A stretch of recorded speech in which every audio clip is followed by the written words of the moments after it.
Mom, Yes, my son? Nika, my girlfriend. Hello po, tita. Oh, so pretty, ah. Ay, thank you po. I heard na vlogger ka daw. Yes po, tita. Nakita ko mga social media mo, ah. And you have a lot of followers. And, I followed you. Be, o bakit? Be, tulungan mo ko. Dali, mo pumunta ka dito sa bahay. Libre na lang kita kung anong gusto mo. Libre? O, nandito na ako. Lo, really so? O, dali mo, chika. O, ayun na nga, be. Pinalo kasi ako na nanay ng jowa ko. Magdi-dinner pa kami bukas noon. Delete natin yung mga pangit na video at picture ko. Ayun lang pala tara.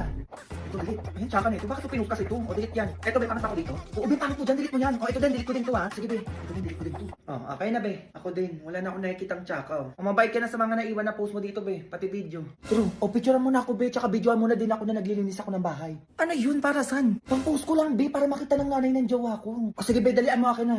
O, go. Play na ako. Pag ganito ako. Ayan, tama yan, be. Ito na rin ako nakatingin. Ayan, bet. O, doon ka naman sa CR, be. Picture lang kita kung narin naglilinis ka ng inidoro. Ay, maganda yan, be. Sige, tara. Go na, be. Game na, be. Gandaan mo, ha. O, kung narin naglilinis ako, nakaupo. Ayan, be. Ang perfect niyan. Gumanong ka naman. Ilagay mo yung kamay mo dito sa ulo para kung narin nagpupunas ka ng pawis. Pagod ka na ganun. Dalian mo. Sige, be. Nakatayo naman ako. Ayan. Nakita ko yung post mo, ha? Ay, alin po doon, tita? Yung post mo na naglilinis ka ng bahay nyo, pati itong nasa CR ka. Grabe, I like you na, para sa anak ko. Ay, thank you, tita. Actually, di lang yun yung kaya ko. Kaya ko din magtanim, mga ganun-ganun magluto. San? Pakasalan mo na to, please lang.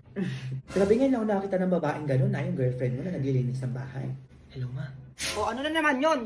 Narinig mo ba ako? Oo nga, ano ba yon? Ipatotal mo na lahat ng utang natin, ma. Ito total, bakit? Ako na magbabayad ng lahat ng utang natin.